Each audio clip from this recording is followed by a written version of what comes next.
having said that, first of all, a very warm welcome to all of you this morning for the book review of Cycling the Narmada, author Samir Gaikwad, reviewer Avi Sabavala.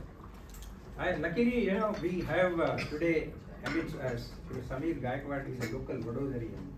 He is with us, so I think let's begin with giving him a big round of applause.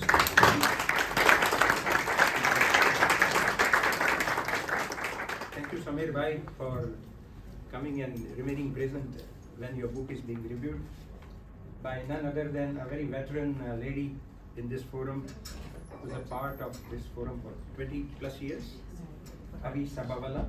So please welcome her.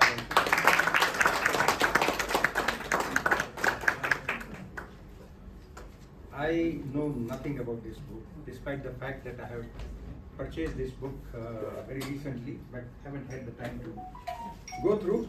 I thought that, let me have a very clean slate of my, metaphorically speaking. And here from the reviewer who herself is a great traveler, Avi, as we all know.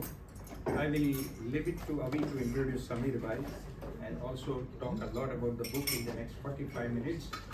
Since we have the benefit of author in this forum today at this meeting, I will request Samir Bhai that you can please address us with add-on points Sure. After the review is over. Sure. So I will invite you for Thank that. And I think let's step for one or two lines to just begin and saying that what impressed me the most, I met Samir my first time, 3 days back. And from the interactions that I had, apart from the fact that, he's a fellow ABBian, as I was also working for ABB quite some time back then. He's also from ABB. He left his corporate life and he has taken to pursuing this very exotic and something very special interest of how to remain connected to the ground level realities of India. And he chose Narmada on both the banks, 1300 kilometers. So roughly peripheral length of Narmada should be about 2600 kilometers, which he did in a time of 30 days or 30 plus days, and probably he did it very recently, last year only, so it's very fresh in his mind and all those things. But I will leave all those things to you. But the most important thing that struck me, after having met him and having interacted with him, he's such a simpleton person that only a person of this kind of simplicity will venture to do on cycle. And I think I don't want to take away from Avi's description, but one thing I would say, he was carrying only one single pair of clothes throughout his journey, which is what something appealed to me the most. And all experiences and his encounters, almost all of them very positive. While Avi does the review, we will be able to have a first-hand glimpse followed by his own experience. So I don't want to stand between you and the audience, and without further ado, may I request Avi Sabavala, please come forward and carry out the review. Thank you, Sunil Bhai, for setting the tone. Am I audible at the back? Yeah. Okay, thank you. So, cycling the Narmada. Last year, when Samir, who's right in front of you, started posting photographs of his Parikrama on Facebook, all of us were glued to Facebook. And we were following him every day. And when he came back with a peppery beard and all, we in Heritage Trust started asking him to give us a talk. And sure enough, he gave us a talk, which was just half an hour. So 30 days in 30 minutes was quite a challenge. So for me also, 30 days in 45 minutes is a bit of a challenge. So this review will take look at a few snippets of his daily trials and tribulations, if you may call it, and his exciting experiences. So that's Samir for you. Right now, no beard, all that has, it's all clean shaven. Little bit about him. He worked in the electrical power industry, and then he finally gave it up to follow his passion. That was in 2022 at the age of 54. 54 is neither young nor old, but that's the time when perhaps people say that, okay, enough of the corporate life, it's time to live my life, and it's time to really explore the world. And being a passionate traveler, I think that was perhaps, and a nature lover, and many things together into wellness. He mentors young people also. So his multifaceted personality really pushed him into doing this parikrama across the Narmada. So the solo journey around the Narmada river, that was March to April 2022, soon after Dhuleti. So on 10th of March, he finally took off and traveled minimally. So when you talk of the simplicity and the minimally, we have a few of his accessories here, which we will have a look at. This review is rather exceptional. Not only do we have an author, and an author who's actually taking a video of the reviewer, which is rather unusual. He has brought a few of his accessories so that we get a real life view of what he was really traveling with. And he will of course say a few words too. So the experience to discover the facets of life along the Narmada river is not just a journey and a race. It's also about slow travel, it's about minimal travel, it's about exploring the various facets, the spirituality, the way of life of people, the customs, the traditions, and how people really live for years and for decades and for centuries, especially the tribals, mostly the Gonds who live along this line. So it's slow travel. It's not a race. Very often, as we say, it's the journey rather than the destination. So slow travel actually gives you a real insight into what to really enjoy in the journey, to take in the journey, to have the feel of the place. So this is the route that he has shared with us, starting from Bharuch, going around and coming back from the eastern bank of the river, keeping the river to your right. That is one of the rules, and there are quite a few rules for any parikrama vasi to observe. So this is the route. The red line shows you the route. So what is the significance of the parikrama? The cultural and the social, that is the history, geography, the social lives. Was this really a region which was the cradle of Indian civilization? Because we must remember that this was the Rift Valley of our country. The travel experience, spiritually, the interactions with diverse faiths, the relationship management, and most importantly, the planning and the executing of a solo journey. I'm a solo traveler at times. I have done solo travel even when I was very young, in my teens.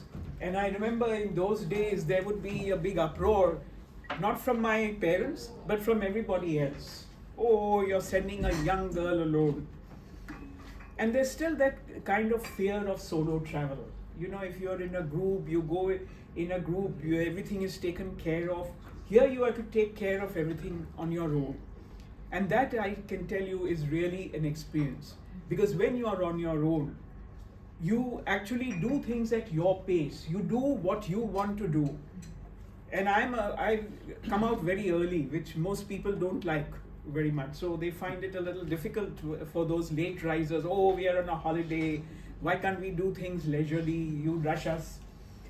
So solo travel is about doing it the way you want to do, seeing things what you want to see, and enjoying it at your own pace and actually connecting with yourself. And there's another aspect of solo travel which I have found, because I do travel in groups also, like-minded groups, is that the local people are able to connect with you.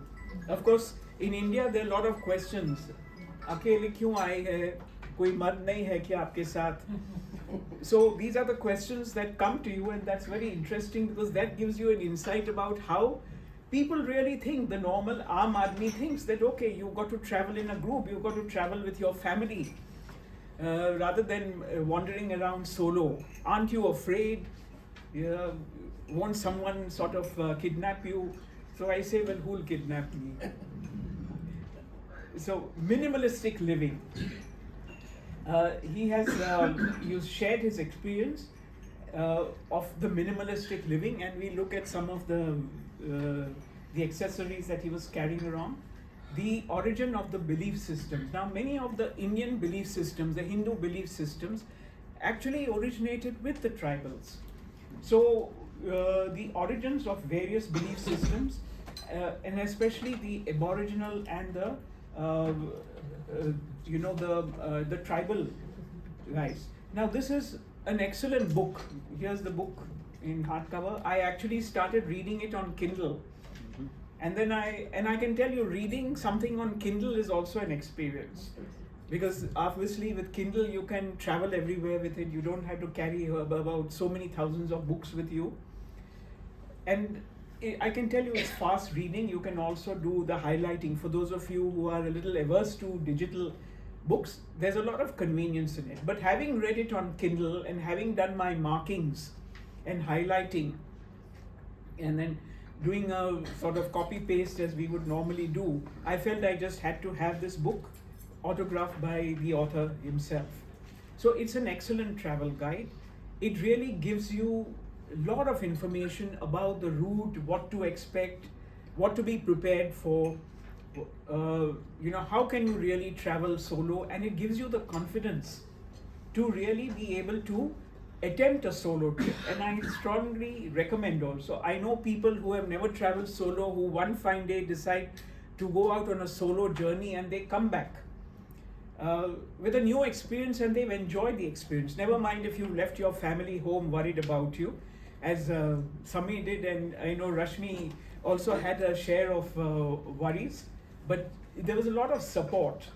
So he has started by his gratitude to his family, his parents, his wife, who were a great support to him, and his two children, those two adult children, who have really given him the kind of support. Because being a family man, I know it is not easy to embark on a journey with a worried family home, but also a very supportive family. So the introduction starts with the civilization, its history, genealogy, the missing Saraswati river. As we know, there used to be a Saraswati river in ancient times, along which a lot of the Harappan civilization started. And today, well, the course has changed, and probably they say that Saraswati has gone underground. Modern day, the Ganges or the Ganga, which really gripped him. And being also a student of ancient civilization, he is incidentally also the vice president of the Heritage Trust.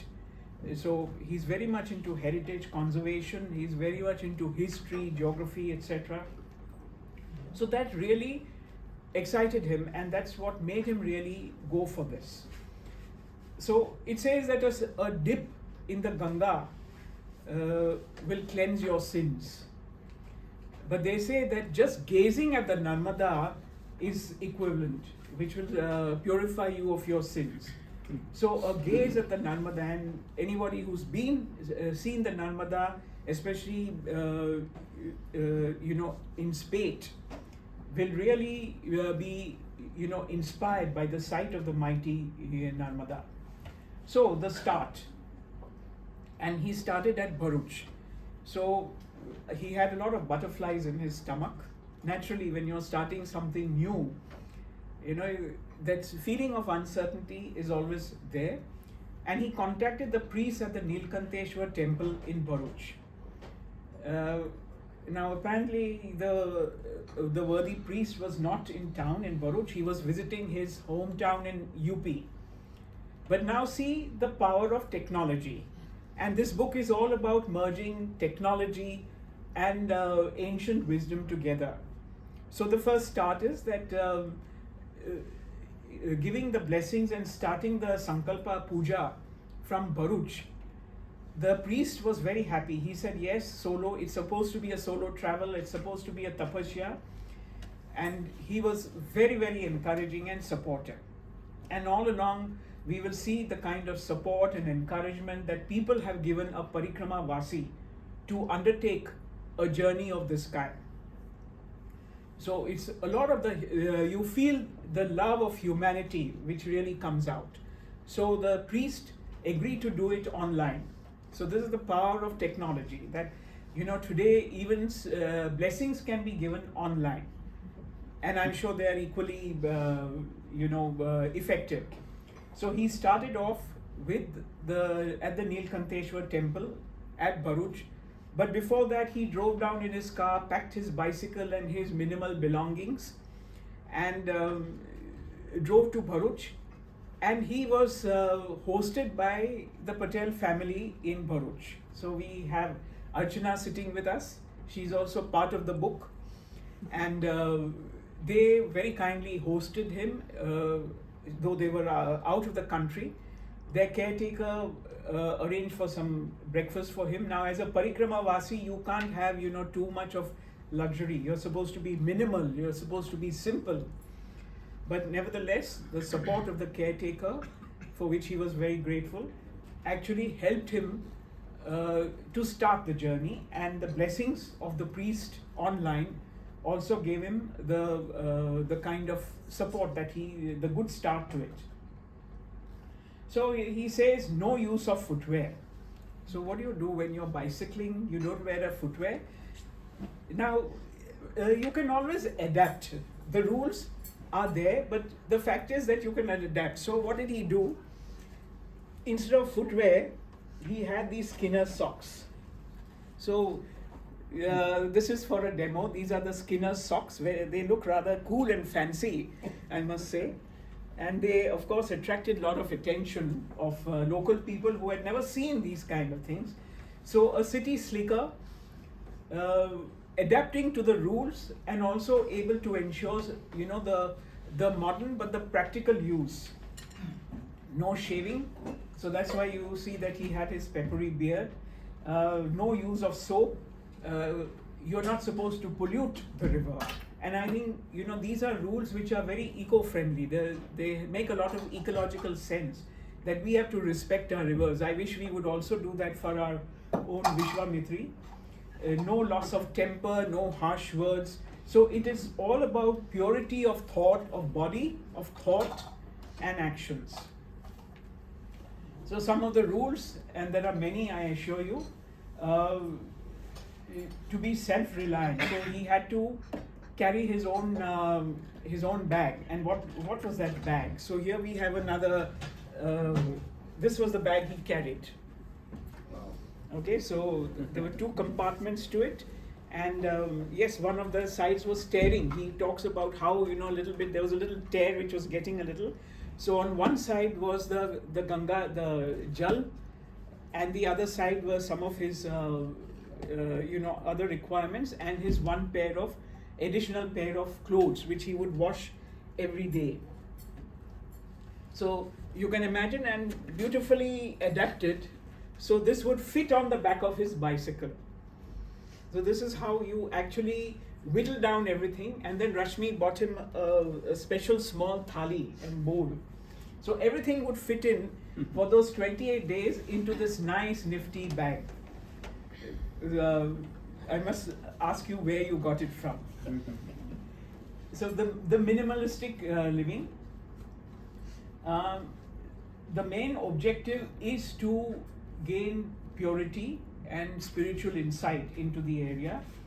The parikrama is all about the spiritual insights into the Narmada, and it is of course revered as Ma Reva also. So some more rules. The Narmada, you have to carry the Narmada Jal at all times. So this also carried the Narmada Jal. you are only supposed to be traveling during the daytime, no night travel, obviously, because very often this goes through dense forests also, the forests of Mandla where Kanha is situated, and some of it is pretty dense forests. So is prohibited in certain 4 months. I suppose that coincides also with the intense summer and the monsoon too. And March, April also, it starts getting pretty warm. So his day one starts with riding the butterflies, his funky attire as we saw, plus the accessories that he was carrying, and he had a gears bicycle. Now normally Samir, even in Baroda when we have the Heritage Week, he takes cycle rides around heritage sites, especially the temples, etc. So the cycle is also a gear cycle, and most people have never seen that. So all that added to the charm or the excitement or whatever the intrigue of the local people, because they had never seen such kind of attire, Parikrama Vasi with all this. They would see somebody without all this, but they all wished him well, and that is very important, that the local people support you. The Parikrama Vasis are really supported by the local people along the way, and that's what adds to the experience of really seeing the good in humanity. So this adventure, he says, had a different feel.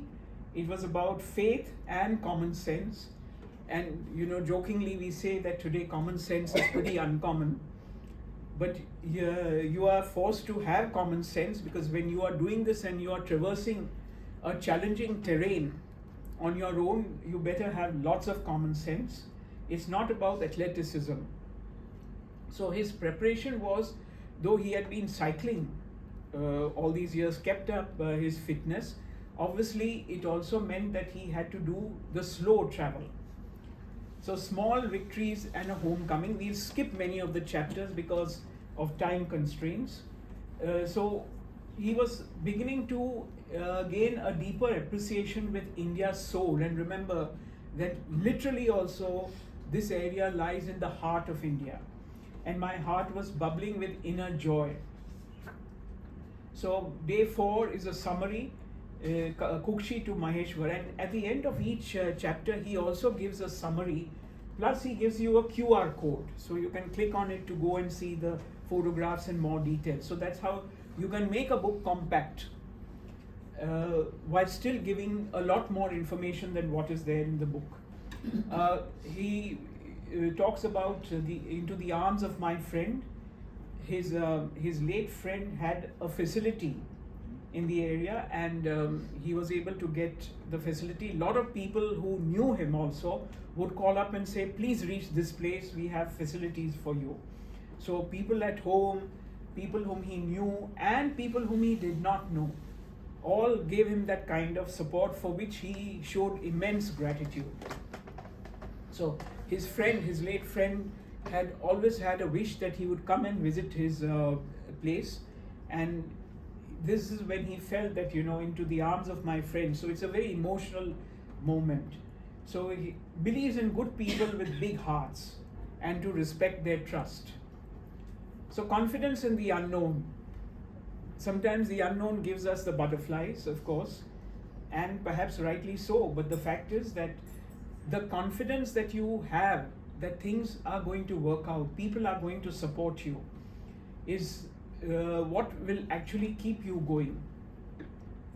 So here we have the day 8, that it's a lonely, some lonely thoughts. Sometimes, whilst you're midway on your journey, you start feeling, okay, am I going to complete this? Is it, especially when it's a long journey, am I going to be really able to complete it with the kind of arduous journey? And there were times, and in fact he even had started getting a knee pain. So the feeling of to quit or not to quit, you get that feeling sometimes, and it happens to all of us. But the ability to really get pushed along and to really survive and to overcome this. So he had his supply of medicines, etc., and with a bit of massage, etc., he was able to overcome. So day 10, highway, the jungle and Mai. After the experience of past 2 days and more at ease with the task ahead, he was able to accept what comes my way. That ability to accept whatever happens and face it with equanimity is also one of the learnings from a journey like this. So it binds you to the ethos of the place, and these are his quotes. I believe a living being gets spiritually converted to every part of the earth he treads on. What a wonderful thought, that as you tread, you have that connection with the people, with the soil, with the land. He met an elderly lady, and initially he was a little shocked by her request that she asked him to pray for her a peaceful death. Now, to pray for somebody's death can be a little disconcerting, but yes, she was an elderly lady. She had a lot of wisdom, may not have the degrees, but definitely has the kind of the earthly wisdom that we all long for. So he got a 30-minute lesson on the parikrama and how to conduct oneself during the parikrama. So at one with nature, the calls of the sunbirds. Sunbirds are those tiny little birds that you see in your garden. The Asian koel, who usually calls out at this time because this is the mating season, the March, April is a mating season. So you will invariably hear the calls of the Asian koel. The rufous tree pies, which keep fitting around, they give you a very harsh call when they are angry with you, and a very sweet call when they want to call out to their loved one. The Indian roller, more of the Indian roller we will look at, and the mahua tree. Now mahua, which we'll talk about a little later, also has a lot of significance in the life of a tribal. So the Indian roller, I have a photograph of for you too. The gods of Gondwana, and as perhaps many of you know, that earlier this whole landmass, this peninsula India, Africa and South America and many of the other islands floating in the Indian Ocean, they were all part of Gondwana land. So it's a very interesting treatise on Gondwana and how the various tribals, the Gond tribals, actually have their traditions. So a lot of our flora, fauna, etc. is also very similar to Africa, to the African continent. So the Gond tribals, Gondwana and Jabalpur. So day 11, he's on his way to Jabalpur. It is geologically proven that Narmada is older than the Ganges, because this is Peninsula India, and as this part of the world struck against the Eurasian continent, the Himalayas were formed, and as we know, the Ganges and the Yamuna have their source in the Himalayas, the Gangotri and the Yamunotri. So this part of the country is much, much older. Gauri Ghat, to witness the Aarti, he was able to witness the Aarti, and a kind soul took him on his two-wheeler. So it acts only cleanse the body, but the knowledge is the higher goal. So that is what he reminisces about. And along the way, and I've repeated this to him a couple of times, that his whole routine starts getting set. He knows that when he has to get in and he settles down in a rest house or maybe in a drive-in or whatever, his whole routine has become set by this time. So he knows he has to wash his clothes that he's worn. He has to clean himself, do the aarti, do the jal puja, etc. So he's saying somewhere that noticeably I'm becoming more efficient, because you start getting into the routine and you know how this really works for you, and you really start then taking in the place. So day 12, mind over the body, and these are some of the titles of his chapters. The heart of the Vindhyas is fascinating, and I can tell you anybody who does travel to this will bear him out. They have said that geologists, I think there are two geologists in our group, I don't know if there are more, Sagar and Pradeep Bhai, two geologists who are not here, but I'm sure they would agree, have discovered rainforest fossils in the region which date more than 60 million years, when the Indian subcontinent was a floating landmass. So a lot of fossil discoveries also have been found here. Well, that's the Indian roller for you. And he somehow started pecking at his helmet. Now that helmet was also another accessory which people had not seen, so they were fascinated, but so was the Indian roller. It is considered very lucky to sight the Indian roller by the tribals. You see how man and nature have coexisted. The appreciation of human beings for nature and natural life. So the folklore of the region is that they believe that sighting of an Indian roller is a good omen, because it's a blessing from Chiranjeevi in avian form. Now, Indian roller is a very, very common bird, used to be a very common bird in many of the Indian villages because it requires open country. It's not found in many of those dense forests, but in a forest, if you see an open land, you're bound to see this beautiful bird. Some people call it the Nilkanth, which is of course not quite correct also because it doesn't have a blue throat. The blue throat name is given to another smaller bird. But the Indian roller is also an insectivorous bird, so it controls your insect population too.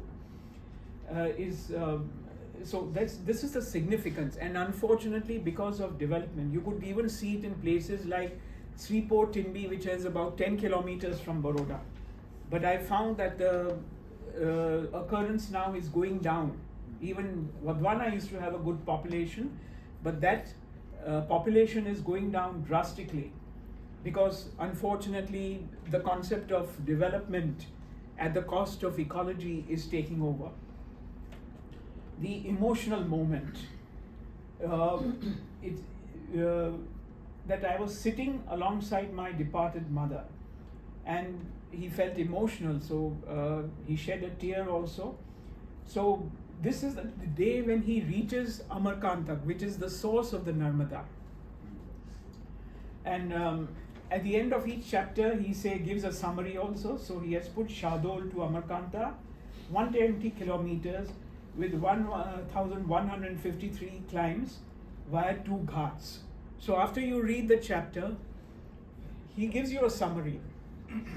In case you've forgotten, well, that's a summary and a reminder. So he has, it's a travel diary also. Very systematically, he has recorded all these facts and figures for you. Day 15 is the time when he spends at the source of the Narmada, where the saints are saints of yore actually did their tapasya. So Narmada Kund is the river that is sighted. Till then it goes underground, and we will see that the place called Maiki Bagya, where the Kabir and the Gons have a lot of relationships. So there's a small little hole. He describes it beautifully. There's a small little hole in the ground where the Narmada originates, and then he is shown the place where you can actually see the Narmada start. So for some time it is underground, and geologists have also said that very often the channels sometimes tend to change because of climatic conditions. So coming on the return journey, day 18 and 19, the Maua and Mars. So the Maua tree, and usually we think of Maua as that rather intoxicating drink which the tribals like to drink, and for those who like their peg also like to taste it. But the Maua tree is actually a lifeline for the tribals, and as you drive towards Chota Udaipur and such places, you'll see lots of them, because today the maua tree actually sustains the tribals. It's not only the flowers which give you that very sweet, intoxicating taste. They make laddus out of it, which can actually last a tribal for the full day. It's so nutritious. They have oil from it. So the maua is really the lifeline, and is considered the kalpavruksha of the tribal regions. He passes through a place called Tilwara, where Mahatma Gandhi's ashes were also immersed. Then he talks about the Narsinghpur region, which has an interesting history because this is pretty much the center of the Indian subcontinent or the India, and this is where a lot of invaders also came. So he talks about the Narsinghpur as being also having a lot of history in it. So there's a lot of historical evidence which he brings out about these various places. Many of them we may have heard of or been to, or probably not heard of. So he talks about the navel of the Narmada and yodeling into the winding climbs. And it's not been easy because there's been a lot of climbs, some of the roads have been bad, and yes, he also faced a few tire punctures also. Then his cycle chain also needed a little maintenance, so he hadn't taken his lube. He was able to get it from the local people. So a lot of these challenges do come, but if you face it with equanimity, and he talks about how he's been able to get the kind of help from unusual sources, he has been propelled along his journey. So you're yodeling into the winding climbs, sometimes a good road, sometimes a terrible road, but nevertheless he was able to go along despite all his challenges of the tires getting deflated. And then finally we come to the last few chapters and the homecoming. So we probably all passed Hansot while going to the Dahej. Now, very interestingly, I always passed Hansot whenever I went to Dahej, but never really knew that it has a history to it. Even Bharuch was earlier a Greek port, and there's some very interesting books even on Kindle which talks about the Greek influence on Bharuch and on these various places. So this was the Hansnagri of yore. Then Mithi Talao is also covered very well in this. So this Dahej, Bharuch, etc. We know Dahej for its industrial area. We know Bharuch as a one-time port and as where the estuary of the Narmada is. But he talks about also the fact that the ferry service, and all along Rashmi was keeping a guard over the ferry service, because apparently it had stopped, and well, the gods were kind to him, so they started ultimately when he was nearing Bharuch, the good news came from Rashmi that yes, the ferry service has started. So all things work together, when we have the right inclination. Well, obviously homecoming, but then he says that our city life is so unnatural that when you have lived a life like this, and it's been so many days, 29 days, you come home and you feel that city life can be so unnatural. When you have been in the lap of nature and you have been blessed by nature. So as they say, well, home is not a place, but it's about people. And another saying which says that home is where the heart is. So if your heart is somewhere where your family, friends, people whom you know, and people whom you don't know but who are still helping you, that is where real home is. So he says that the world has become a home if you imbibe inclusiveness. So this ability to interact with people whom you don't know, people who have helped you along the way, who look on it as seva. So you are supposed to also give seva by cleaning the river banks, by serving people, and in turn to have the humility to be able to accept seva from people who will support you. He talks of an incident where there was a motorcyclist, a bank employee who was accompanying him and who showed him the way to a breakfast place which was right next to his bank. So he had his breakfast there, and there were other people from the bank who said that they wanted to sponsor his breakfast because he was a Parikrama Vasi. So you see how people whom you don't know also revere a Parikrama Vasi. And it's so heartening to see that people actually have this outpouring of love and humanity for a Parikrama Vasi who's doing this kind of tapasya. So these are these little instances, and of course there's so many instances which he has mentioned, which I think you will get to know once you read the book. So this is the homecoming, where of course he has been warmly welcomed back home. Then you are supposed to do a visit to Omkareshwar also, which he and Rashmi did later on. So there's a whole chapter on this. So now he has given some facts. For instance, the climbs, the Rift Valley, you were quite right when you said 2,600 kilometers, 2,604, so you're almost on target. And he gives a lot of facts about the Narmada and the kind of terrain that you pass through, the kind of flora and fauna that you're likely to see. So it's a very interesting take into the whole region in such a compact book, which of course you can always access his online also. So my take, finally, it's definitely a must read if you want to embark on the journey.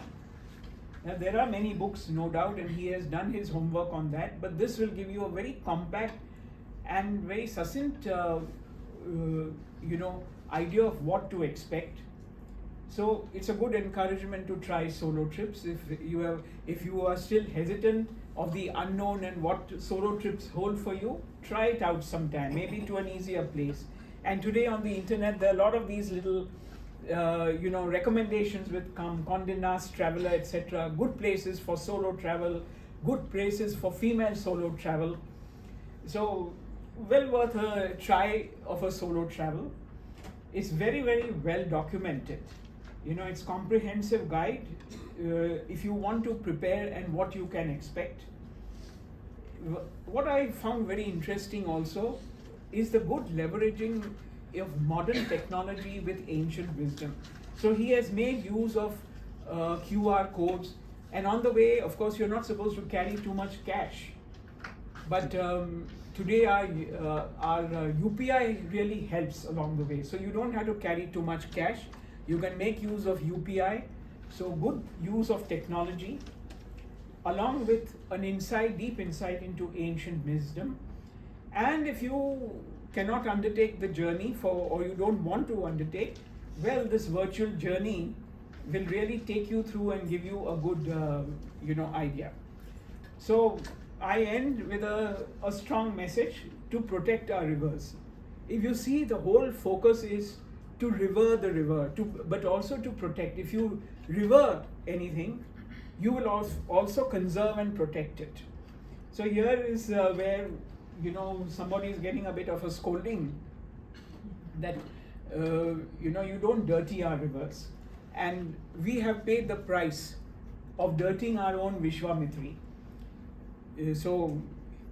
And also on having encroachment on the river banks. There's supposed to be a bioshield around the river. You're not supposed to have all those concrete structures or those high-rise buildings, etc.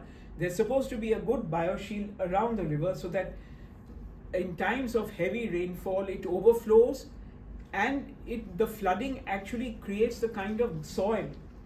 Now if you see the Gangetic floodplains also, the floodplains are a very fertile soil, because the Ganges, the Ganga brings in the topsoil from the hills down and actually fertilizes, gives a natural fertilization to the soil. So it's a very rich area. Similarly, our own rivers across India, and in our own city also have immense significance. We need to preserve it, we need to conserve, and we need to see that the natural ecosystem of the rivers is protected. And I think this is what he has brought out very, very well in his book. So thank you very much.